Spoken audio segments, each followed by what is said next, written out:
Oh, my knees. Just need to rest them for a bit.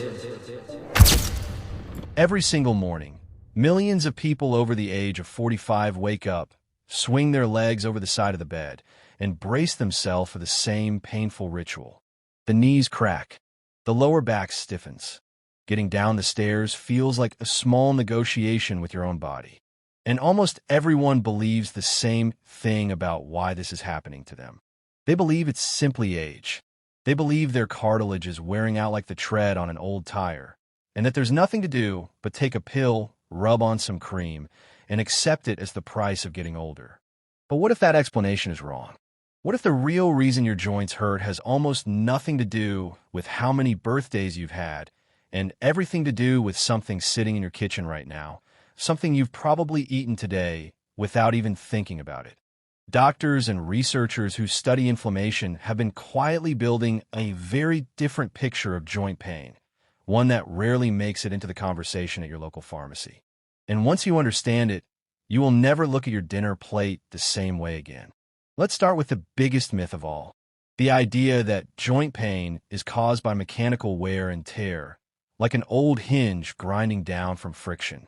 This idea has been repeated so many times that most people accept it without question. But here's the problem.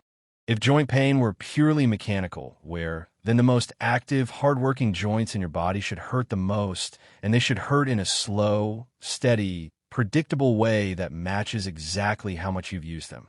That is not what actually happens. Instead, doctors see patients whose pain flares up and disappears unpredictably. Some days the knee is fine. Some days, for no obvious reason, it swells and burns. That pattern doesn't look like mechanical wear. It looks like inflammation. And inflammation isn't caused by using your joints. It's caused by your immune system. Here's the part almost nobody explains clearly. Your joints are lined with a thin layer of tissue called the synovium, and cartilage itself doesn't have a direct blood supply the way muscle does. That means your joints are extremely sensitive to what's floating around in your bloodstream.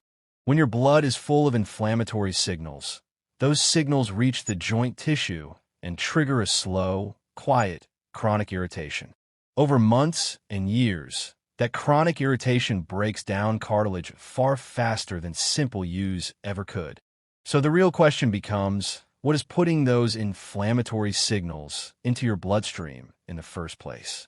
And this is where the story gets uncomfortable, because for a huge number of people, the answer isn't stress, and it isn't just aging. It's food.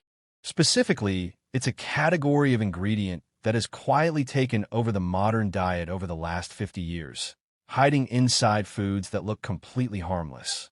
We're talking about industrial seed oils. Soybean oil, corn oil, sunflower oil, canola oil. The oils used to fry your restaurant food, the oils hiding in salad dressings, the oils inside almost every packaged snack on the shelf.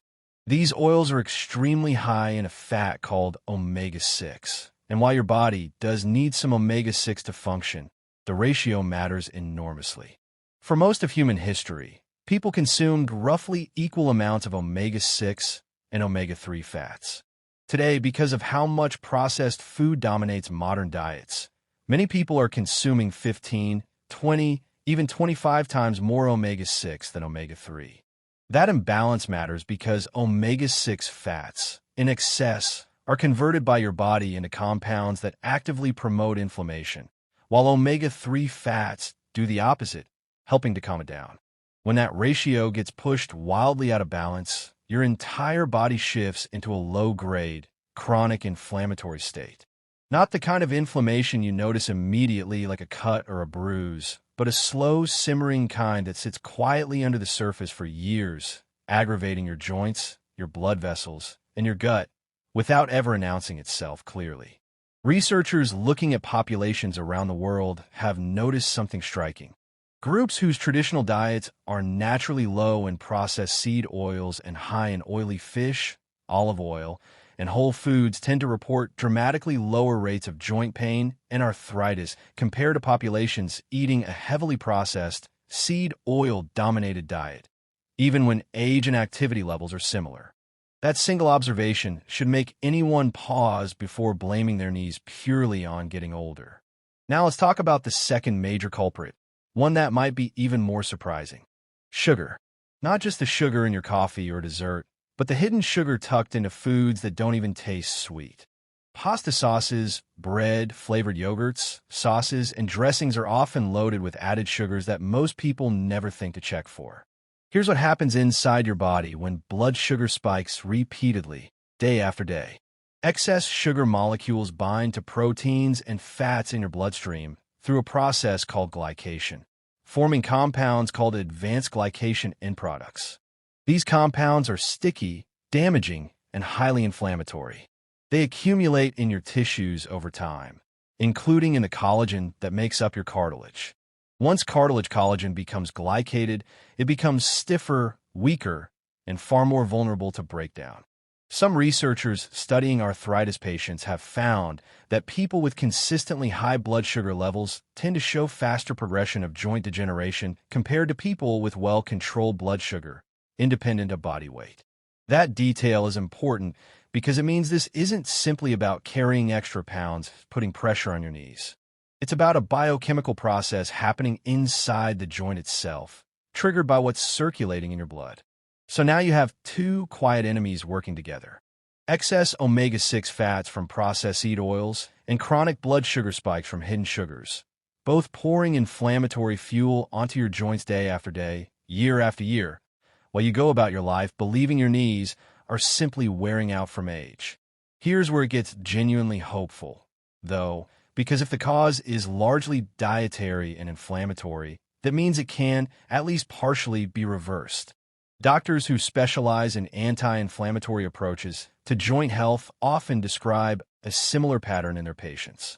Within roughly 2 weeks of significantly reducing processed seed oils and added sugars, many people report a noticeable drop in morning stiffness and joint swelling.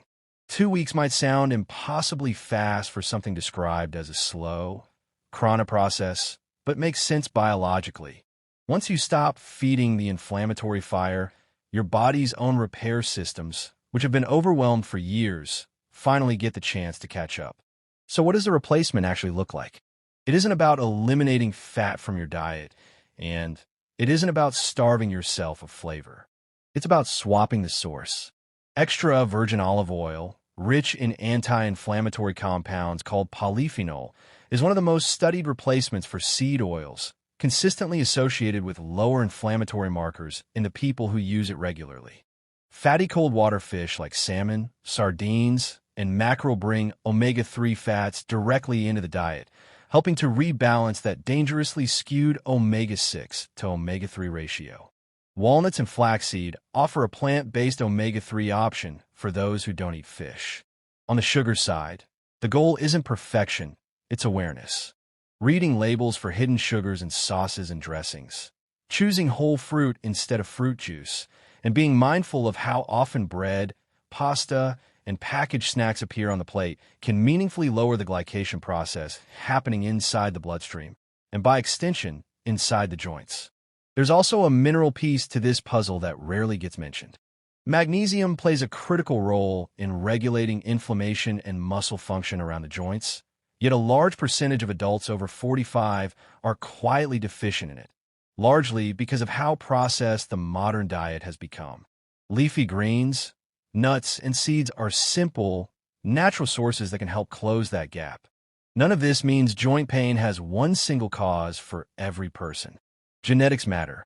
Old injuries matter. Certain autoimmune conditions follow completely different mechanisms and require real medical treatment, not dietary tweaks alone. Anyone dealing with persistent or severe joint pain should absolutely be working with a doctor to rule out serious causes and get a proper diagnosis. But for the enormous number of people whose joint pain has been dismissed as simple, inevitable aging, the growing body of research on diet-driven inflammation offers something far more useful than a bottle of pain relievers. It offers an explanation, and more importantly, it offers a path forward that starts with something as simple as what's sitting in the pantry right now. So the next time your knees ache going down the stairs, before you blame the years, take a look at what's actually been going into your body every single day. The bottle of vegetable oil sitting on the counter. The sauce in the fridge with sugar buried in the ingredient list. These aren't just calories. They're quiet chemical signals sent straight to the tissue holding your body together, telling it to inflame, to stiffen, to hurt. Change the signal. And for a huge number of people, the pain that felt like an unavoidable part of getting older starts to feel a lot more like something they were never told they could control. If this video helped you understand your joint pain a little better, don't keep it to yourself. Send it to your parents, your spouse, anyone over 45 who's been quietly living with knee or back pain, thinking it's just age. This simple food swap could change their daily life. Share it now. It might be the most useful thing you send someone this week.